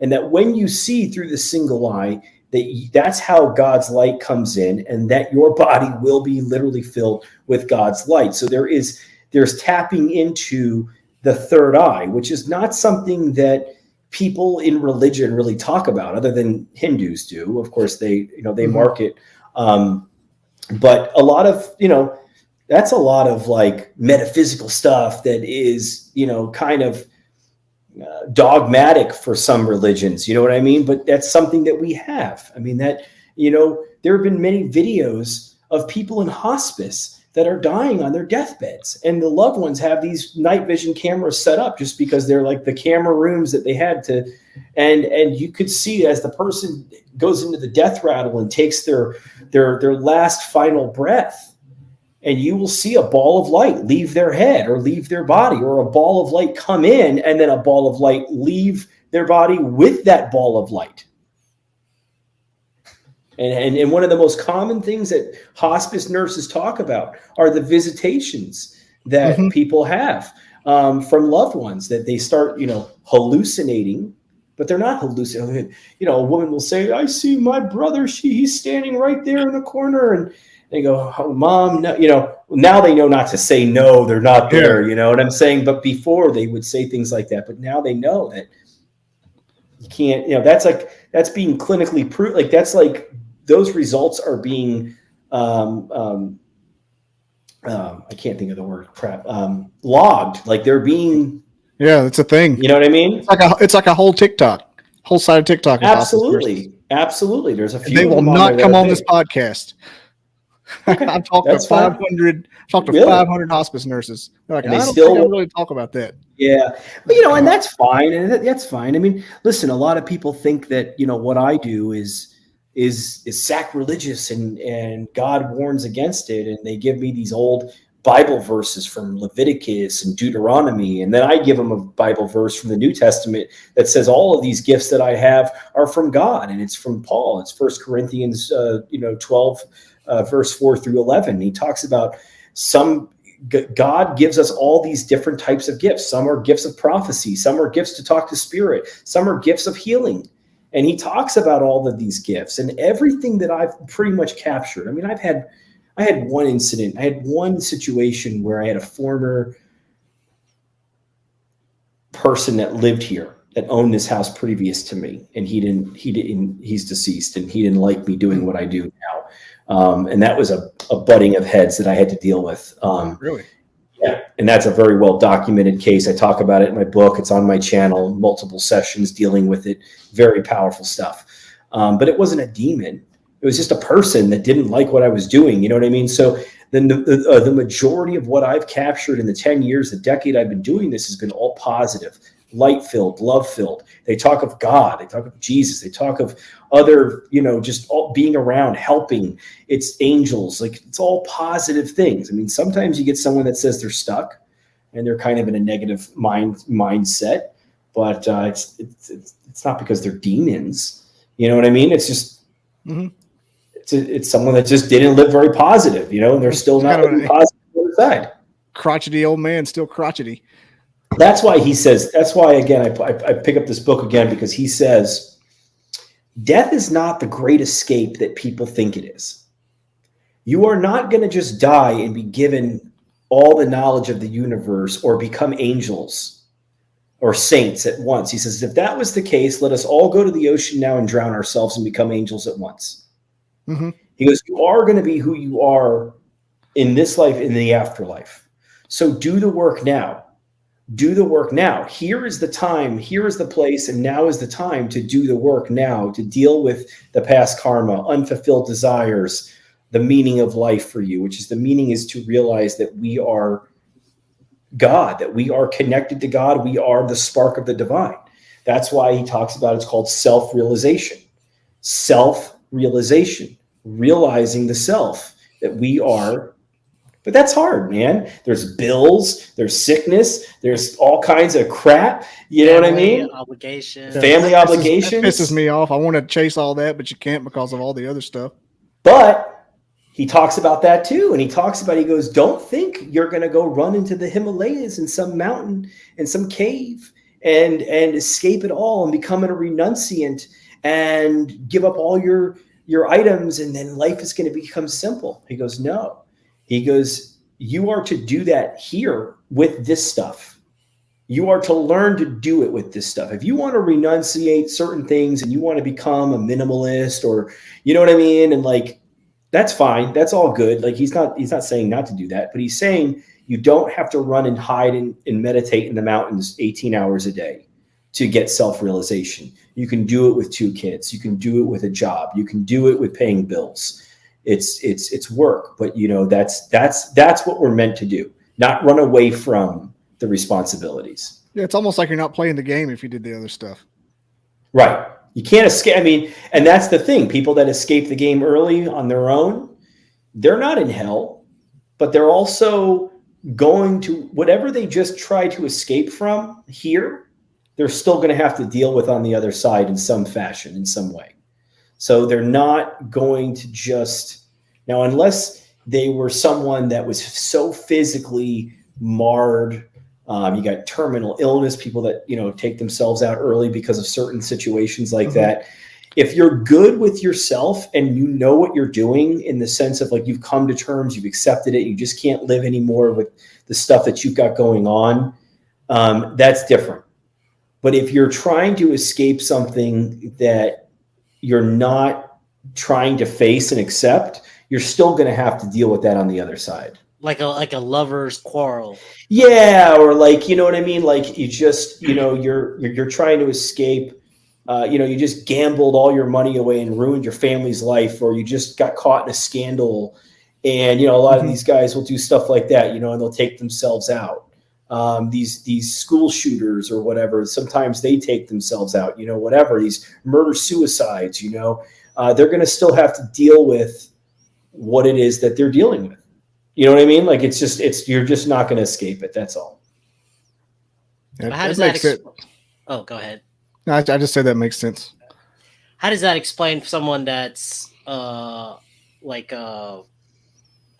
what do they call it? Like a sociopath, psychopath, so someone that doesn't feel remorse, kill someone and then eat breakfast, like someone that. So that's a great question. So sometimes he says, and the other gurus say that in certain situations, a human being can accrue so much bad karma because they can act so animalistic on you know, just on pure rage or sociopathic you know, tendencies, and there's a sickness there. But he says that they can actually be sent down into an animal's body for a lifetime so that they can get a break and not accrue any new karma. Because an animal can't accrue karma because it's mostly instinct based. Okay, there are smart animals like, you know, horses and different things that can have their own, you know, they can make choices and stuff. There's free will there to some extent, but there's a lot of it is just they're run on instinct. Yeah, but humans are not, even though we have a lot of instinct and we act on it, but we know better. We have a conscience. And so when the person doesn't use the conscience at all, they might have to get taken out for timeout for a while. I mean, you know, for a point where they don't accrue new karma, but they will have to reckon with whatever it is that they did, no matter how long it takes. And, you know, eternity is patient. You know what I mean? Yeah, that mental disorder thing always kind of threw me off with the whole heaven and hell. Like if somebody, but a mental disorder, though, see, now that if it falls under sickness, that is a result of past karmic actions. So if someone lives really healthy, never smoked or never did, like, you know, you get these people that like drink a bottle of whiskey a day, they smoke a pack a day, and they live to 98, 99 years old. You've seen this crazy shit. And then you've seen people that eat, you know, gluten-free and vegetarian, they work out and they have a heart attack at 57. You know what I mean? Like, it's crazy, but everything is explained by karma. So even if it's not something that you created in this life, it's something that's coming back from a past life that you're going to have to reckon with. So if there's something that needs to happen, I mean, dude, the karma thing can be explained for everything. And when I say everything, I mean, you brought up like Hitler before and stuff like that. And who was on the other end of that? There are soul contracts to wipe things out, wipe karma out. Now, I am not. I love Jewish people. I love every people. My God. So I'm not in any way saying anything, you know, weird. You know what I mean? I'm just saying that karma is the explanation for anything that is good and bad.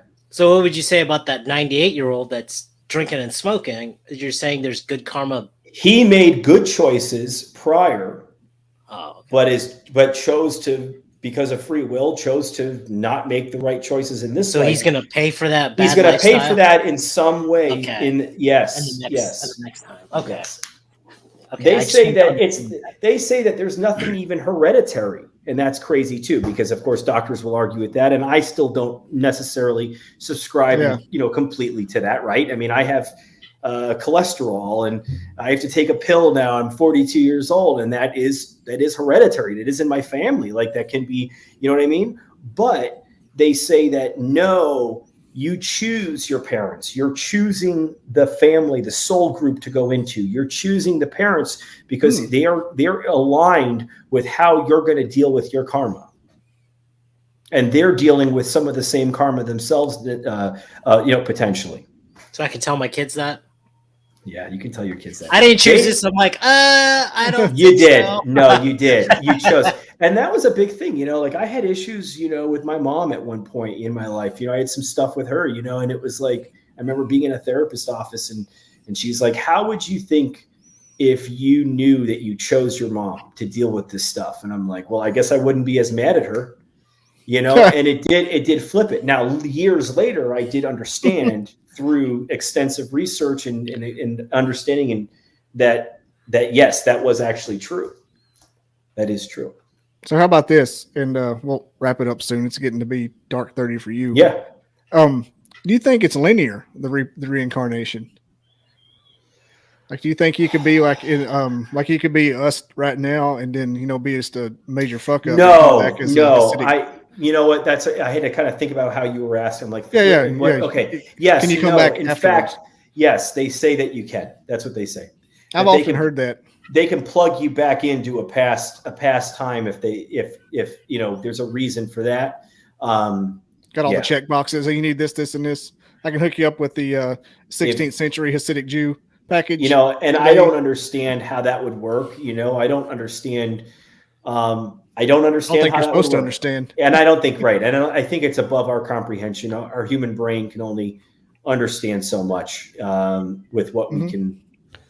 What about the theory? And it's I don't know what it's called. You've heard of it, and you're going to be like, yeah, it's the theory of the blah. It's where there's only one person, one soul. Oh yeah, and it goes through everything at a certain time for but billions and billions of years. Yeah, but you know what though? That's kind of, it's almost like there's truth in all of these little theories and these little hypotheses. Because that is the truth in a sense that God is experiencing the universe. He is experiencing it. See, this is the thing. God has everything. The source, higher power, whatever you want to call it, creator, has everything and can do anything. But there's one thing that he doesn't have. It doesn't have. He or she doesn't have, whatever you want to call it, right? And that is our love. He does not have our love. He cannot make us give him our love. So think about that for 1 second. He wants our love, but he's given us free will. Now we have to make the choice to give it to him if we want. And so there is this experiencing of himself, but it's like we all have our own little points of consciousness. We all have our own personalities, our own wants and desires. We are all extremely very different, but we are all the same and made up of the exact same material, which is absolutely mind-blowing, right? And it's like it's the same, just stardust, man. And it's just crazy, but there is that spark of light. And this work that I'm doing is showing that. So yes, that there is truth to that we are all part of the same soul kind of experiencing this multiple realities or whatever this is, this matrix.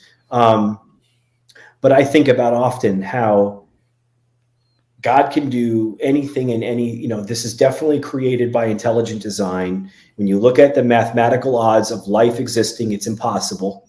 Okay. So there has to be some intelligent design there. Forget about all my evidence. There's a lot of other evidence that points to intelligent design. And what does that mean? And that there's a lot of positivity in that, and that there's a lot of positive experience. I mean, just look at all the NDEs. All the NDEs, forget about what I get through my boxes and my mediumship. All these NDEs come back. A lot of them come back and they talk about the light, going to the light, the shared death experiences. Shared death experience, I didn't even know what that was. Shared death experiences when someone who knows how to meditate can sit next to someone who's dying, a loved one, and go up to heaven with them and see with their loved one. They're not dying, but they're going up with them to heaven, kind of escorting them to heaven and then coming back down into their body. And there's a doctor that has studied these shared death experiences. And he said 100% of like the 100-something cases that he interviewed, all talked of, 100% all talked of seeing light and feeling extreme love and joy. So we know that it's not some guy in the white room like in the Matrix just trying to run a number of different simulations. You know what I mean? There is a simulation that's going that's for the ascension of consciousness. And that's the hope, that all of the collective consciousness finally ascends back to the source. But I think we're right in the thick of that. We're right in it. Yeah, we're in the fun know? part. Yeah, man. Yeah. I think there's a reason I grew up loving the outdoors as much as I love technology and pop culture. Like I can be like a geek in a tree stand. It's the craziest thing. Outdoors is very important. I just shared that how, you Yeah. got to be outside to connect. You got to be outside to ground a lot of times. Make sure you're outside. Of course, be careful with the sun exposure and things. If you're in a place that, whatever, you have sensitive skin, but being outside is really important for being in touch with that source of light. Yeah, I always love the scenes in the futuristic movies where they're in like a jungle, God knows where, or maybe on another planet, but yet they got all the technology right there. So that's me. It's like me when I hunt. I got all the stuff. That's cool. Yeah. I think that science, technology, and spirituality are not separated. They're not two separate fields. I think they are together. I think God is either everything or nothing. And, there is a science of communicating with God, and it has nothing to do with religion, or science communicating with spirit, nothing to do with religion. It's about light. It's about love. It's about learning to become better people. We all have that room for improvement. And, that's how we improve the world, by making ourselves better. That's the power we have to improve the collective, is by improving ourselves. Truth. Well, all right. That has been a wild ride. I didn't expect it. I never know what the hell is going to happen when I talk on these things. So yeah, I can definitely run my mouth. That's for sure. You can see. You definitely made me put a lot of good points, and I do actually want to check out that book. Oh, I hope you do. If It's there's available at HopeParanormal.com. My book is, Amazon. and yes. Oh, the yogi one. Yes, but that I would say definitely read his book. If you have a choice of two books or only one book, just choose this book, I would say, because it is, and I'm saying that over my book, because my book I feel is really good and it really explains a lot. But this is maybe that's a good start for your book. This is a great It doesn't have the people start. also buy at the bottom of the screen with your book next to it. No. I mean, well, this is the thing. I have, when you're reading my book, there's a lot of footnotes that you go down to the bottom, and there's a corresponding video to watch on my channel. So it corresponds with what I just talked about in the book. That's a godsend. I need pictures. That's why I'm saying I have a lot of I have a lot of pictures in my book, but there's so many videos. There's a whole book playlist to go along with the book, and a corresponding video from each page and stuff. So it's really amazing. And yeah, it's like studying for an IT cert. It has like the video attached to the page to go through. It's cool, dude. It's cool. I wanted to do that. I wanted it to be an experience. A lot of people said though that they couldn't stop reading and they just read through the whole book and then they had to go back and watch the videos. And I took it as a compliment, but I was like, damn it, I want you to watch the videos when you're reading the book, It happens. You get that immersion experience. You can't stop. That's how I was kind of with his book. I mean, I put on Indian classical music and I read this book, and it was like he came out of the book and worked with me. And then after I was done reading the book and I was doing sessions with my guides and things, they were saying that Yogananda kept showing up, that he was there, that Yogananda was there in my coming through in the sessions. I was like, gosh. I know, dude, because he talks about in the book, he says, students were like, oh no, what are we going to do, Guru, when you die? And he goes, no. He goes, I'll be able to help you more when I die. I'll become more powerful than you can ever imagine. That's what you seen Star Wars? So that exactly. Obi-Wan, correct. Yeah. Correct. And that's why he came through my sessions, to prove his work was right. He came through my sessions to prove that, to show his other followers or anyone else that sees it, I do come through to you and work with you. I literally come and work with you.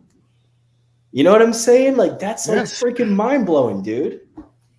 So I'm here, patron saint of yogi.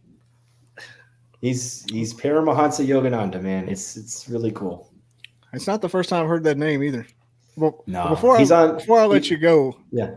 Oh well, I was gonna ask a question. Did you see Once Upon a Time in Hollywood?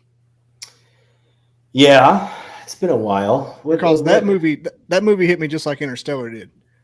The one with Help me Matt out. Just Damon. help me out. Leonardo DiCaprio and Brad Pitt. Brad Pitt, yeah. Oh, the one where he was The a stunt man. guy. The stunt guy. Yeah, no, right. Stunt And guy how, and the what would actor. have happened? What would have happened if these guys lived next door to Sharon Manson's. Tate and right? Roman Right. Harper. Not Roman Harper. He's a football player. It's Roman Harper over here. Roman It's, Polanski. Roman Polanski and Sharon Tate. I drove by that house when I was in LA. Yeah. He said, Yeah. bunch of fucking goddamn hippies. That was a good movie. That was a good movie, but I didn't hit me like Interstellar did. No. Hey, changed my life. Watched it. It was right before COVID started. I'd had a horrible job and I'd been praying forever to get another job.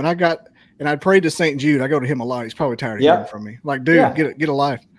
And I got a job with the specifics of what I asked for. I'm talking like I designed it.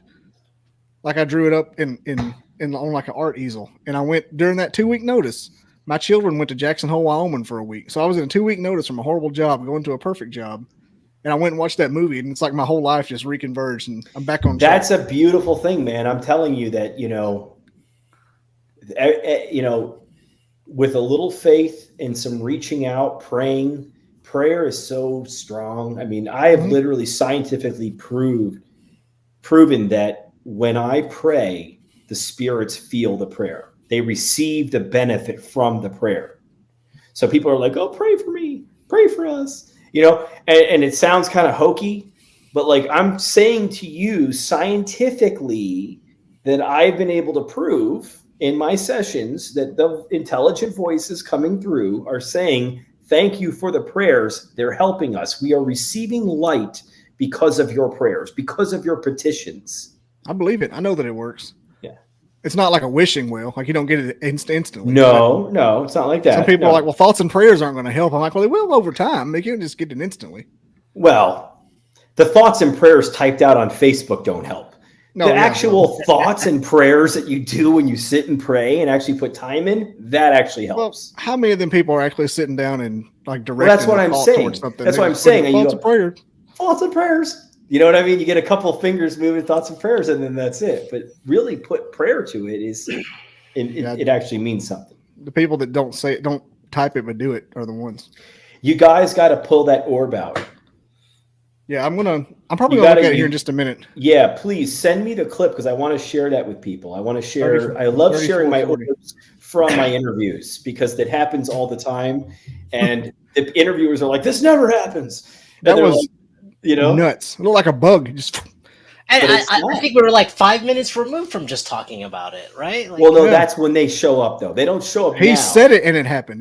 They show up when I'm talking about the orbs. That's when they show up because that's the intelligent time to show up, right? And that's to show that there's intelligence behind it. So they're not going to just show up. And of course, as you've noticed, for this whole 2 hours, there hasn't been one other light that's flying by. That's flown by, right?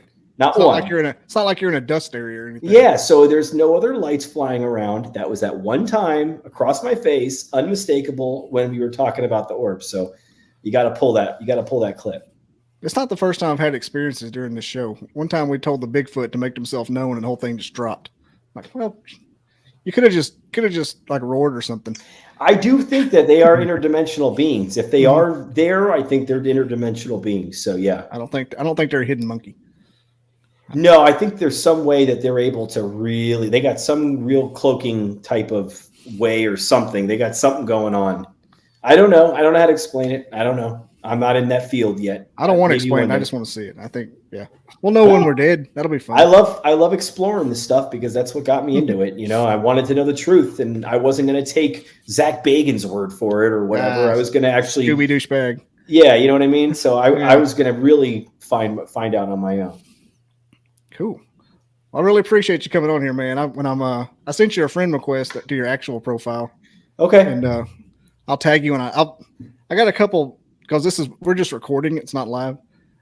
I got a couple coming up, but I'll let you know when it. Well, send me the link, and I'll share it on my Facebook and share it with my patrons and stuff. All right. It may be like 3 weeks.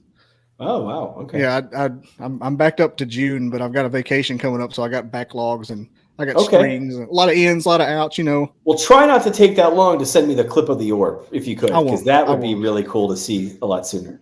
I said you had the Big Lebowski shirt on. There's a lot of ins, Oh, yeah. a lot of outs, man. A lot of ins, a lot of outs, a lot of what have yous, you know? I will not abide another orb.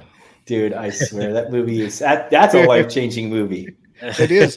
It's my favorite movie. I watched it every week in high school. Oh my and god! I said that Once Upon a Time in Hollywood made me feel just like Big Lebowski did, but like more powerful, like on steroids. Sure, I understand that.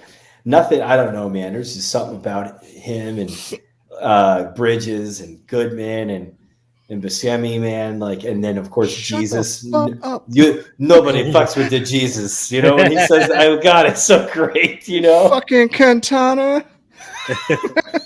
when Vines or no, what was it? It was Dub Smash or whatever. When those were popular and those little clips that they would have sound bites and you could mouth them. I mouthed the whole like 2 minutes of scenes from the Lebowski of me doing it, and I stitched them all together. It was the coolest thing. It's so funny, dude. I love it. It's so great. I think I'm gonna name this video. Is there a Ralph's around here? All right. I'm gonna end the live though. All right. Very Thanks good. everybody for watching.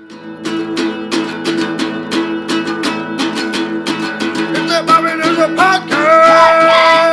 It's another podcast. Yeah.